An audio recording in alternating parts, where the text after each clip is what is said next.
कृष्णा। वास्तु एवं ज्योतिष के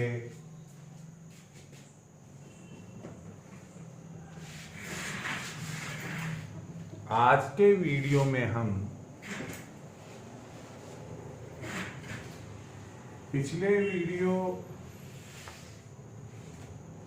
से आगे की बात बताएंगे। हमने आपसे पिछले वीडियो में कहा था कि भूमि का चयन करते समय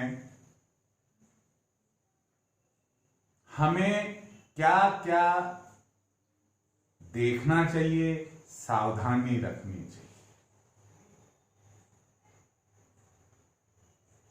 उनके अलावा भी कुछ ऐसे महत्वपूर्ण इंपॉर्टेंट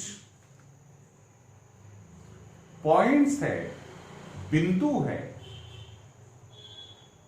कि उनको भी हमें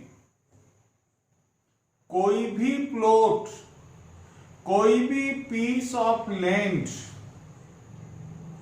चाहे वह कारखाने के लिए हो,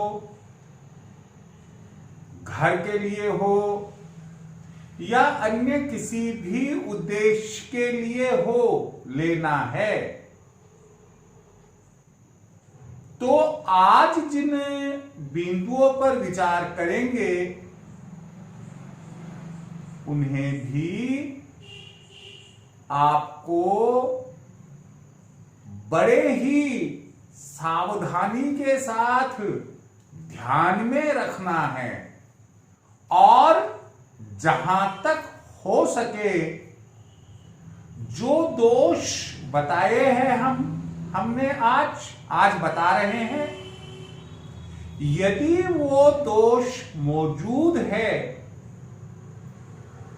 किसी भी हाल में, वह जमीन आपके लिए उत्तम नहीं होगी, नहीं हो सकती है।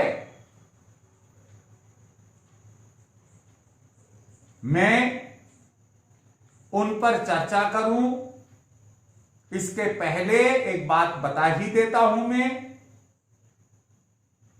कि वास्तु और ज्योतिष में वास्तु पर आज मेरा तीसरा लेक्चर है, थर्ड पार्ट बता रहा हूं मैं।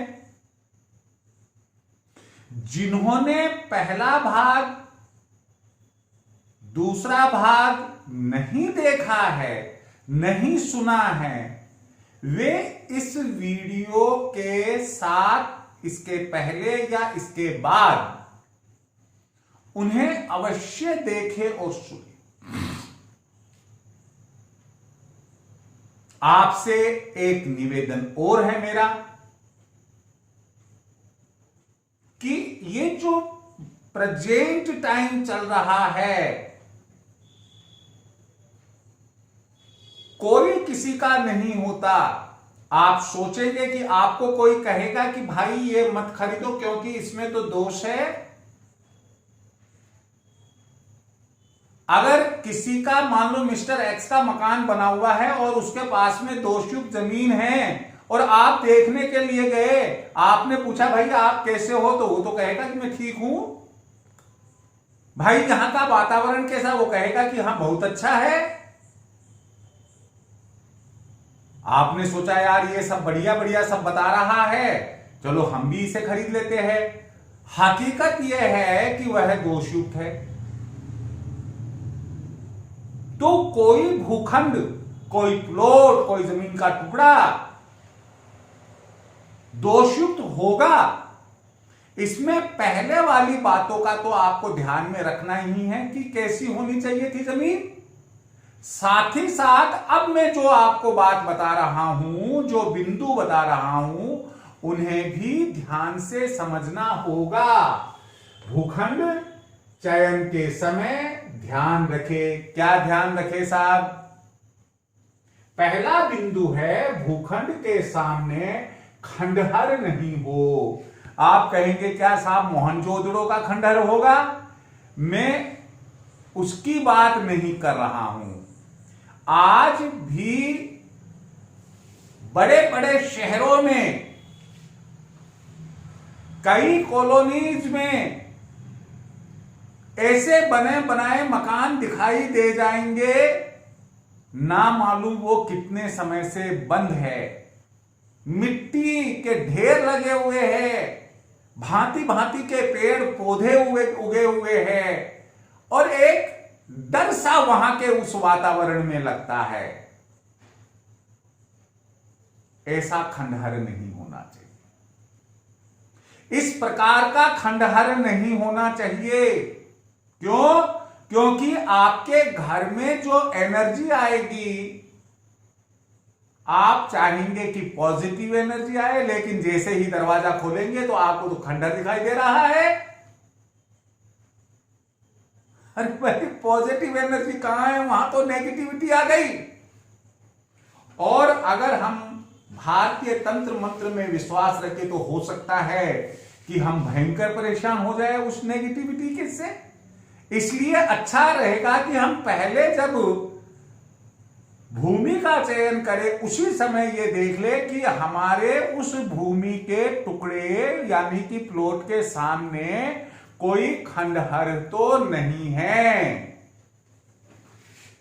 सेकंड बिंदु है, भूखंड के पास शमशान घाट, कब्रिस्तान आदि नहीं हो। इन दिनों में जब से पॉपुलेशन का भार बढ़ रहा है, हर देश की स्थिति है ये, हमारे भारत की विशेष रूप से है, नदी नालों में जब रेनी सीजन नहीं होता है, बरसात का मौसम नहीं होता है, सूखे होते हैं वो नदी नाले, तो वहां लोग अपने टेम्परेरी होम बना लेते हैं। ना केवल यह, बल्कि कब्रिस्तान के पास में, शमशान घाट के पास में जो जमीन होती है वो सस्ते में मिलती है, और वहां कॉलोनाइजर्स वो सस्ते में बेचने को तैयार हो जाते हैं। आपको बहुत प्रलोभन देंगे। रोड बनी हुई है साहब, बिजली का कनेक्शन है साहब, पानी की टंकी हम ले आएंगे साहब, मंदिर बनवाएंगे साहब, इसके अंदर स्कूल होगी, अस्पताल होगा। लेकिन आप सोचिए कि आप है कहां? आप एक शमशान घाट के पास है। वो चाहे आगे हो, पीछे हो, सामने हो, कहीं पर भी, किसी भी कोने, किसी भी दिशा में हो, अगर वहां शमशान घाट या कब्रिस्तान है आसपास में, कम से कम आप मान के चलिए कि 500 मीटर तक उसकी आबो हवा आपके घर को, आपके परिवार को प्रभावित किए बिना नहीं रहेगी। हम चाहते हैं कि हम हमेशा हम नया जो मकान बनाए भूमि खरीद कर, और उसमें अस्वस्थ रहें, हमेशा लड़ाई दंगा परिवार के सदस्यों के बीच में चलता रहे, कमाए 100 खर्चा हो 125 रुपए का। भाई, कौन ऐसा व्यक्ति होगा जो ये चीज सोचेगा? इनसे बचने के लिए हमें ये सावधानी रखनी है कि जो भूखंड हम खरीदने जा रहे हैं उसके पास में शमशान घाट या कब्रिस्तान नहीं हो। अगला बिंदु है हमारा कि भूखंड के पास इतनी नजदीक, यानी कि नियर बाई में, जैसे अभी हमने 500 मीटर बोला, इतनी नजदीक मंदिर, मस्जिद, चर्च, गुरुद्वारा आदि नहीं हो कि जिसकी छाया जब आप घर बनकर तैयार हो जाए, घर बनने के बाद उस पर पड़े। आप जमीन खरीदेंगे, आपको मालूम है कि उसकी कुर्सी हमें 4 फुट लेनी है, उसकी जो सीलिंग है हमें 11 फुट लेनी है, 15 फुट हो गई। उसकी 2.5 फुट ऊपर बाउंड्री लेनी है, 17.5 फुट हो गई। उसकी आरसीसी आधा फुट रहेगी, 18-19 फीट के करीब हो गई। और ऊपर जो दमदमा यानी कि नाल जाएगा उसकी ऊंचाई लगभग 8-9 फुट होगी। तो लगभग 25 फुट के करीब आपकी उसकी हाइट हो जाती है, 25-26 फुट। तो ऐसे में आपके उस पर,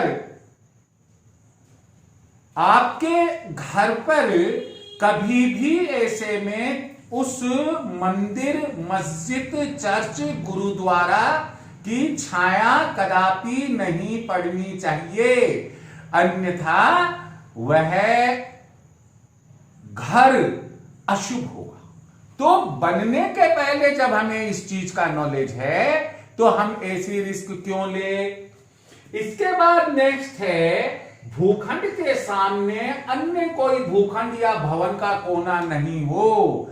इसका मतलब यह हुआ कि जैसे आपके भूखंड की चौड़ाई जो है रोड के ऊपर खुलती हुई 40 फुट है, सामने जो भूखंड है या कोई मकान बना हुआ है, उस मकान का कोना उस 40 फीट की चौड़ाई में कहीं पर भी नहीं टकराना चाहिए। उस भूखंड का यानी कि जो सामने है ऑपोजिट साइड में, उसका कोना उस 40 फुट में नहीं टकराना चाहिए। इस चीज को ध्यान में रखें, अन्यथा आप चाहे ईशान कोण में मुख्य द्वार रखे, उत्तर ईशान, पूरब ईशान, आप चाहे या केवल उत्तर, केवल पूरब में कहीं पर भी मुख्य द्वार रखे, वह भूखंड अशुभ होगा और आपके द्वारा जो मकान बनाया जाएगा वह मकान भी अशुभ ही होगा। इस अशुभता से बचने के लिए अच्छा रहेगा कि जैसे प्लॉट की साइज हमारी कटी हुई है, हमारी बाउंड्री से सामने वाले प्लॉट की बाउंड्री या भवन की बाउंड्री ठीक पैरेलल हो और आमने सामने कटे। ये चीज भी हमें ध्यान में रखने की है। अगला बिंदु है कि भूखंड के ठीक सामने आम रास्ता अंग्रेजी के टी जैसा आकार में नहीं हो।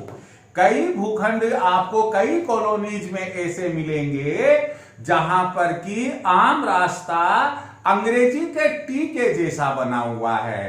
कहते हैं कि जहां ऐसा होगा उस भूखंड पर जो भवन बनेगा वह शुभ नहीं होगा।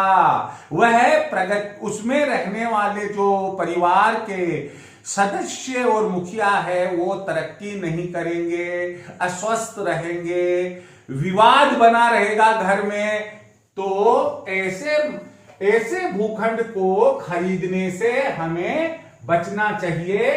आज के इस वीडियो का अंतिम बिंदु है, भूखंड के सामने कांटे वाले पेड़ पौधे नहीं हो। कांटे वाले पेड़ पौधे नहीं हो। कई बार क्या होता है कि हमने भूखंड खरीदा और भूखंड के सामने आम रास्ता और आम रास्ते के सामने किसी का खेत है या कोई नोहरा है। हमारे शेखावाटी में राजस्थान के अंदर नोहरा बोलते हैं और उसमें कटीली झाड़ियां है, बबूल के पेड़ है या और कोई कांटेदार वृक्ष है और आपके घर की ऊंचाई के डबल से वह नजदीक है। अगर ऊंचाई की जो डबल लेंथ होती है उससे ज्यादा दूर है तो उसका प्रभाव नहीं पड़ेगा। लेकिन अगर आपके भवन की ऊंचाई 40 फुट है और 40 फुट का डबल 80 फुट होता है, 80 फुट के पहले ही अगर इस प्रकार का कोई अन्य भूखंड सामने बना हुआ है जिसमें या कोई जंगल जैसा है, कोई खेत जैसा है, मेड़ बनी हुई है जिस पर कांटे वाले वृक्ष या पौधे हैं, तो वह भी आपके लिए शुभ नहीं होते हैं। माना जाता है कि ऐसी स्थिति में आपके दुश्मनों की संख्या बढ़ जाएगी। तो इस तरह से आज हमने इस एपिसोड में ये कुछ बिंदु ऐसे बताए जो भूखंड चयन के समय हमें ध्यान रखना चाहिए। मैं एक बार पुनः आपसे यही कहना चाहूंगा, वीडियो पूरा अंत तक देखें, लाइक करें, सब्सक्राइब करना ना भूले, सब्सक्राइब करें, बेल आइकन दबाए, अपने मिलने जुलने वाले रिश्तेदार और मित्रों को शेयर करें। हां, बड़े ही सरल शब्दों में हमने इसे समझा है, लेकिन बावजूद इसके अगर अपनी कोई शंका हो, डाउट्स हो, तो कमेंट बॉक्स में आप जरूर उसके संबंध में अपना कमेंट दे। इसके साथ ही जय Shri Krishna. Thank you very much.